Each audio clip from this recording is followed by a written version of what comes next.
What's going on, everyone? Jeremy here from The Quartering, and what you're looking at is, in fact, some code. I'm sure some Kotaku journalists should be watching to update themselves on what it looks like. This is, in fact, code from a YouTube video page. And last night, YouTuber Optimus, and I'm going to leave a link in the description to his full video because it's about 23 minutes long. It's definitely worth watching, and obviously worth appreciating the labor that went in it from him, Pescator, and Bo Blacks, I believe. They talked last night. The video is called YouTube's Dark Secrets Have Been Revealed. They talk about how videos are suppressed and P-score. Why is this important? Well, because if you're watching this video, you're taking part in the part of YouTube that is often talking about how our videos are suppressed. And I hope that you've left a like, and I hope that you've left a comment, because as you're about to find out, these type of things are extraordinarily important. I've actually known about P-score for a very long time because I run a search marketing agency. I buy video ads for large Fortune 500 companies on places like YouTube, and I've known about it forever. What I didn't know is that what it looks like is YouTube leaked it. YouTube has allowed people to figure out what their channel P-score is, what their video, how YouTube views their videos, their ratings, things like that. All very interesting stuff. I'm going to show you how to find it and talk a little bit about it. Now, what's interesting is after this video came out, which was, I think, late last night, YouTube hid that code. And I've tried a few different things to find the original code through using, I picked a video that I knew would be archived. I was hoping that it would still be in the archival code, but it isn't. So I'm going to show you a small clip of Optimus's video. Then I'm going to explain what P-score is because it's actually been around for a very long time. However, there's also very interesting other tidbits in this video that I want to share with you. Right click, you view the page source, or you inspect the element. You got to do this on desktop. Then you're going to want to use Control F to pull up the advanced search feature because it'll help you comb through your code of this whole thing and it'll let you isolate what you're looking for. And then you're going to want to paste in content label rating. Now, once you've seen this, you can or could have compared your channel's P-score to similar channels' P-scores. Why is this important? Because as YouTubers, we are constantly left in the dark from what we can say, what we can't say, what we can show, what we can't show, because YouTube has decided rather than tell its creators what words to avoid, they're just going to let us try and figure out on our own. You saw this in a video put out by Nerd City a couple weeks ago where he went through a long list of words that YouTube didn't want people to use in their descriptions or titles. Now, what you might be saying to yourself is, why don't you just tell creators? Well, I'm assuming if we know what words are no good, then people will be quicker to replace them with synonyms, and YouTube doesn't want to do that. I understand to a certain extent, but why not tell us what words to avoid up front and then police synonyms? Because most creators, I'm going to guess, are going to just avoid using those words because, hey, we want our videos to get shared. We want our videos to get featured. We want our videos to be monetized with the best possible ads. Now, when you're looking into the code, what has now been removed is the P-score as well as the content rating, DV underscore. Now, depending on how the content is rated, we know that that's going to influence heavily how YouTube shares it, as well as the ad rates you're going to get on your video. See, wouldn't it be helpful to know what YouTube thought of your videos? Wouldn't it be great to run your video through a system and figure out, hey, you used this word, or you did this thing that we don't like and now it's rated PG instead of G. If you just remove this thing, it'll be rated G, and all your creators would be so much happier.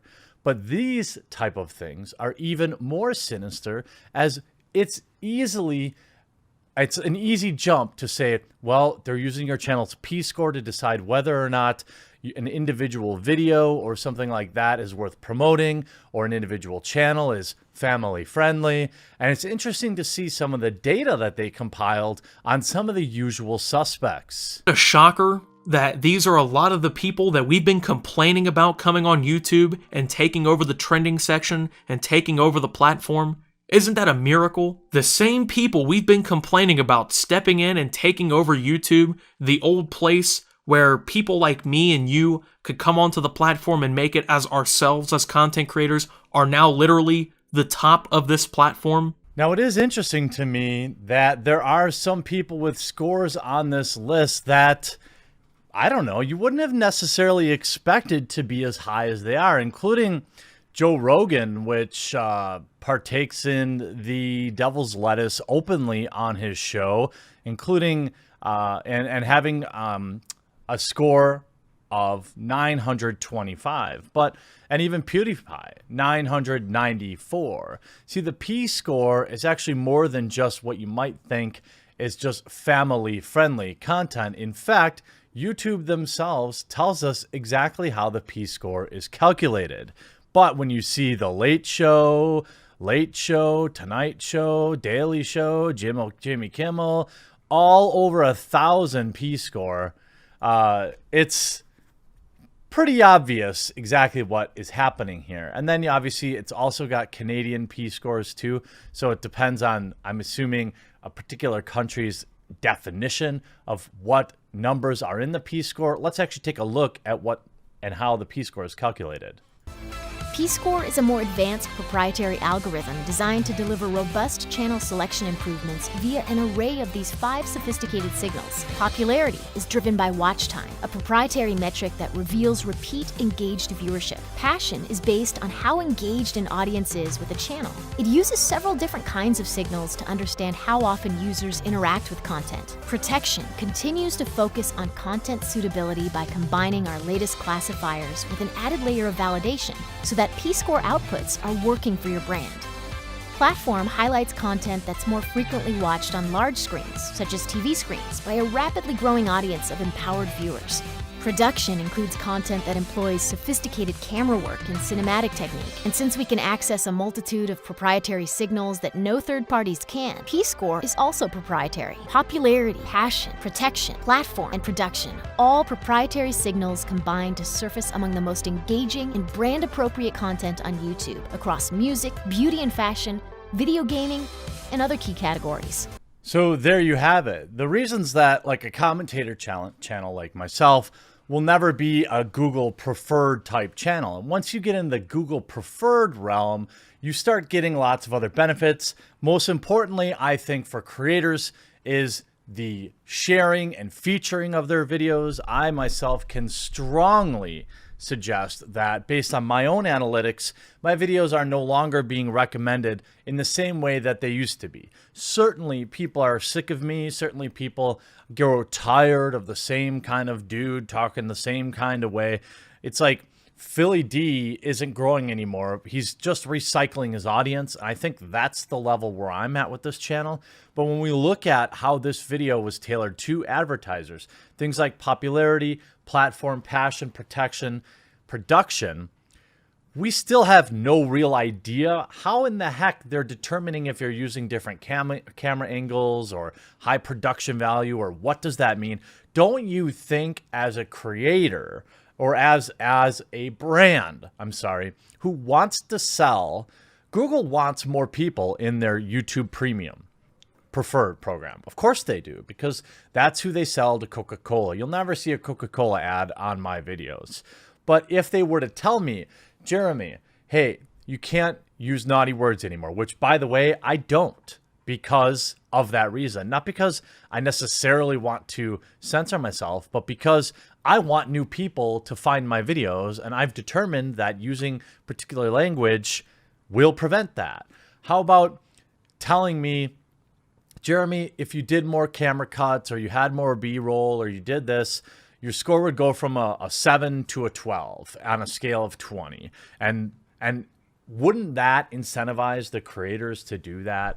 Passion, That's about the only thing I can affect. By the way, please leave a like and a comment on this video, and that goes for all your favorite creators. Leaving comments, leaving likes, sharing their videos off platform is basically, if you're watching my videos, I'm assuming you're watching the type of content that isn't Casey Neistat, for example, and that's how you can help your creators. And speaking of other spicy hidden numbers, hidden ratings, YouTube does have content ratings. Now, the video that was put together by Optimus doesn't necessarily go into this, but they have a different, I think maybe an older version of how they rate videos. I'm not sure. But when you look at it, YouTube content rating contains a series of values that are categorized the content of video in several categories.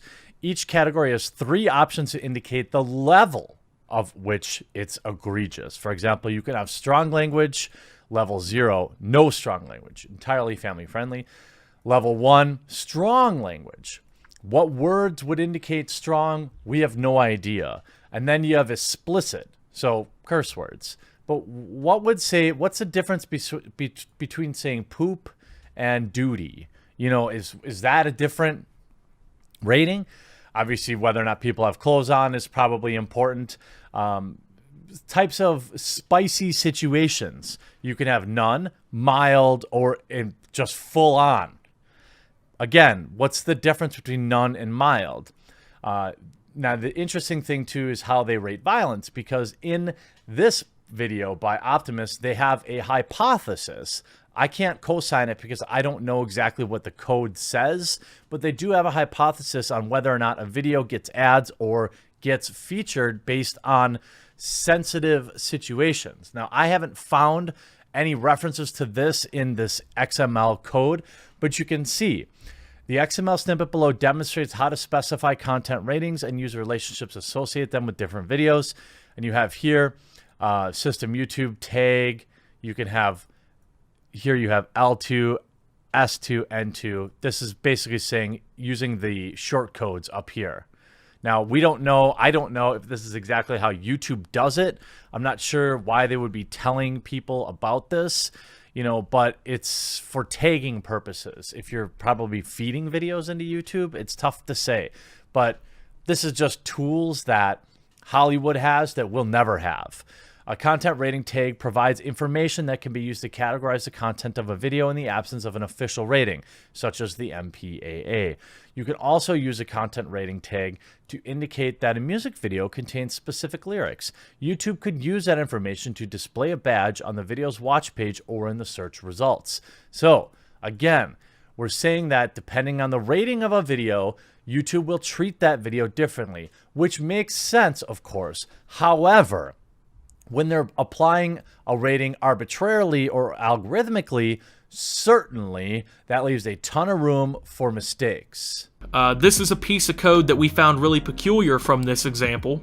As you can see here, label, disabled the Google sold reservation ad, value true, reason, user insensitive session. This is a video in which he's playing quote-unquote violent first-person shooter, just having a good old time. He's in a sensitive session playing a video game, and so the value is true that he is going to have some of his Google sold reservation ads disabled. There's a reason listed, but do you think that he's demonetized, or that he was told that this happened? I really doubt that that happened. I'm no expert on code, nor are we ever going to get an answer from YouTube on what this code actually means. I could buy what his speculation is, although I can't know for sure. But also, he brings up a valid point that not all monetized videos are created equally. There are videos that are green for me that earn almost no money, and there are videos that are yellow for me that still earn money. It's difficult to know what's going, and it's just another example of how YouTube keeps creators in the dark. What is the most important thing for me? It's reach. If you can reach the people, you can make a change. It's not all about money. It's not all about subs, but reaching people, views. That's important because you need to have your voice heard.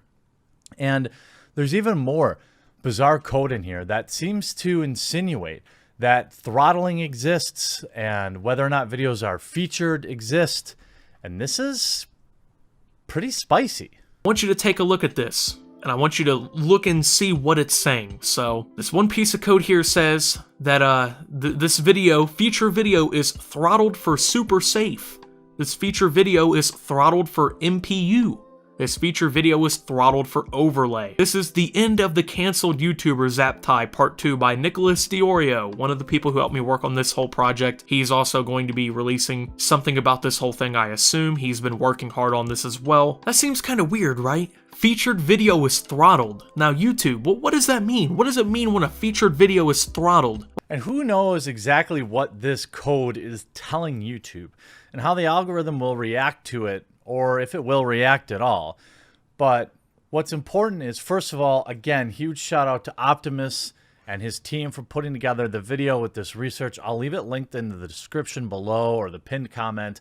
You should absolutely check out his channel, check out the video, and interact with it. As we know, it's one of the few things we can do as viewers of content to help creators. And this is just part of the bigger picture that YouTube doesn't want individual creators. They want to focus on cord cutters. They want content that is already up to the standard of broadcast television so they can sell that to Coke or Pepsi. Now, they could achieve this by giving us, the creators that made YouTube, the tools we need to understand, to lie within the rules. But they don't want to do that. They want to leave us in the dark. They want to have cryptic algorithmic scorings of our videos, and they want to continue to take the U out of YouTube. Please leave a like, a comment on this video, and please consider sharing it out on various other social media sites to get the word out and check your P-score. Hope you enjoyed this video. We'll talk to you again real soon.